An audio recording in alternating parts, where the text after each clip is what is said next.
एक बैंक डकैती के दौरान डकैत ने चीख कर सबसे कहा, कोई भी न हिले, सब चुपचाप जमीन पर लेट जाएं, रकम लोगों की है और जान आपकी अपनी है।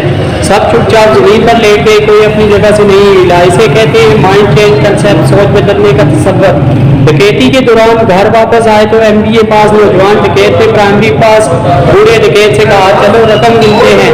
बूढ़े डकैत ने कहा, तुम पागल हो गए, इतने ज्यादा नोट कौन गिनेगा, रात को खबरों में सुन लेना कि हम कितना माल लूट कर लाए हैं। इसे कहते हैं तजर्बा, जो कि आजकल डिग्रियों से ज्यादा अहमियत का हामिल है। दूसरी जानब जब डाकू बैंक से चले गए तो मैनेजर ने सुपरवाइजर से कहा, पुलिस को फोन करो। सुपरवाइजर ने जवाब दिया, रुक जाए सर, पहले बैंक से हम दोनों अपने लिए $10 लाख निकाल लेते हैं, और हाँ वो $40 लाख का घपला जो हमने हालिया दिनों में किया है वो भी डाकू पर डाल देते हैं कि वो लूट कर ले गए हैं। इसे कहते हैं वक्त के साथ एडजस्ट करना और मुश्किल हालात को अपने फायदे के मुताबिक इस्तेमाल करना।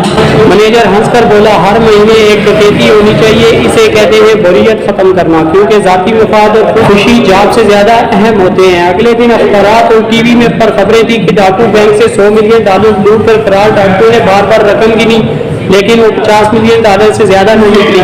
बूढ़ा डाकू गुस्से में आ गया और चीखा, हमने असला उठाया, अपनी जाने रिस्क पर लगाई, वो $50 मिलियन लूट सके। जबकि बैंक मैनेजर ने बैठे बैठे चंद उंगलियां हिलाकर $50 मिलियन लूट किया। इससे पता चलता है कि तहजीब कितनी जरूरी है। हमें चोर नहीं पढ़ा लिखा होना चाहिए था। इसीलिए कहते हैं इल्म की कीमत सोने के बराबर होनी चाहिए। जी तो अगर पोस्ट अच्छी लगे तो दोस्तों के साथ शेयर करने के बाद हमारे चैनल को सब्सक्राइब करके बेल का बटन दबाना हरगिज़ मत भूलिए, ताकि हमारी हर नई मज़ीद आने वाली वीडियो आपके पास जल्द से जल्द पहुँच सके। अपना और अपने जाने वालों का बहुत ख्याल रखिएगा। अल्लाह हाफ़िज़।